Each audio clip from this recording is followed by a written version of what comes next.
વડોદરામાં ભૂમાફિયાએ બે નિર્દોષોના જીવ લીધા છે. ખનીજ માફિયાની દાદાગીરીનો ભોગ બન્યા છે બે લોકો. ખનીજ માફિયાએ ખોદેલા ખાડાને કારણે બે કામદારોના મોત નીપજ્યા. જૂના શિહોરમાં ભૂમાફિયાએ ખોદી નાખ્યા છે 60 ફૂટ ઊંડા ખાડા. હિટાચી મશીનના ડ્રાઈવર અને ટ્રક ચાલકનું મોત થયું છે. ગેરકાયદેસર ખાણમાં માટી ધસી પડતા બે કામદારના મોત થયા. સરકારી જમીનમાં ખનીજ માફિયાએ ખોદકામ કર્યું છે. સરકારી જમીનમાંથી બે રોકટોક હજારો ટન માટીનું ખનન થાય છે. ખાણ ખનીજ વિભાગની રહેમ નજરથી કૌભાંડનો આક્ષેપ થયો છે. વિજય અને વિક્રમ નામના શખ્સના મશીન હોવાની માહિતી છે તે પ્રાપ્ત થઈ રહી છે અને જેમાં બંનેના મૃત્યુ થયા છે. માટી નીચે દટાઈ જતા બે કામદારોના મોત થયા છે. ગેરકાયદેસર ખાણો ખોદી નાખી છે અને તેને કારણે આ ઘટના બની.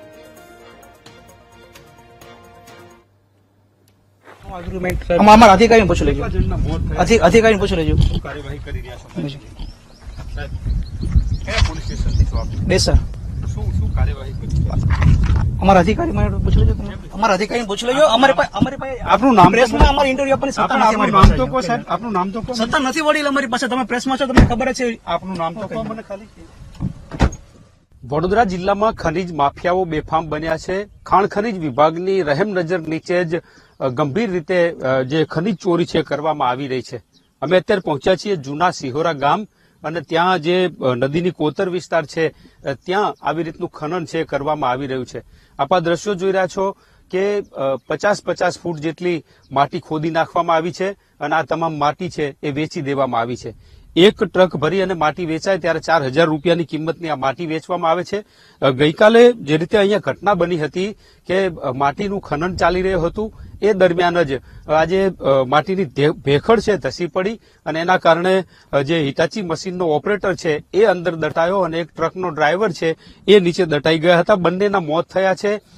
જે રીતે અહીંયા ખનન કરવામાં આવી રહ્યું છે એ ગંભીર પ્રકારે ખનીજ ચોરી છે કરવામાં આવી રહી છે. આપ આ દ્રશ્યો જોઈ રહ્યા છો કે બે માળની બિલ્ડિંગ જેટલી માટી છે એ ખોદી નાખવામાં આવી છે. આ માટી વેચી દેવામાં આવી છે.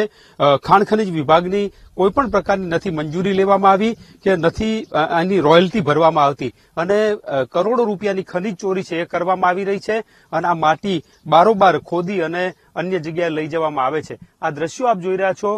બંને જે મૃતક છે કામદારો એમને અત્યારે પીએમ કરવાની કામગીરી ડેસર ખાતે ચાલી રહી છે. પરંતુ અહીંયા આ ખનીજ ચોરી જે માટી ચોરી છે એનું મોટું રેકેટ ચાલી રહ્યું છે અને એના આ દ્રશ્યો આપ જોઈ રહ્યા છો. આટલા મોટા પ્રમાણમાં અહીંયા માટી ખોદી નાખવામાં આવી છે તેમ છતાંય ખાણ ખનીજ વિભાગે કોઈ કાર્યવાહી નથી કરી. હવે જયારે આ દુર્ઘટના બની છે ત્યારે ડેસર પોલીસે કાર્યવાહી કરી રહી છે. પીએમની કાર્યવાહી ચાલે છે. થોડીવાર પહેલા જ અહીંયા ડેસર પોલીસના જવાનો આવી અને અહીંયા પંચનામું કર્યું છે.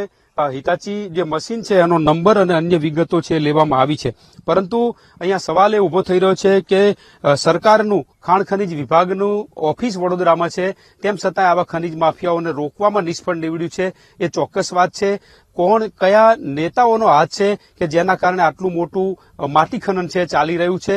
તમામ પ્રકારની કાર્યવાહી છે ગેરકાયદે છે તેમ છતાં એને કોઈ રોકવા વાળું નથી એવા દ્રશ્યો અહીંયા જોવા મળી રહ્યા છે. કેમેરામેન કિશોર ક્ષીરસાગર સાથે માનુ ચાવડા, વીટીવી ન્યૂઝ, જૂના સિહોરા, વડોદરા.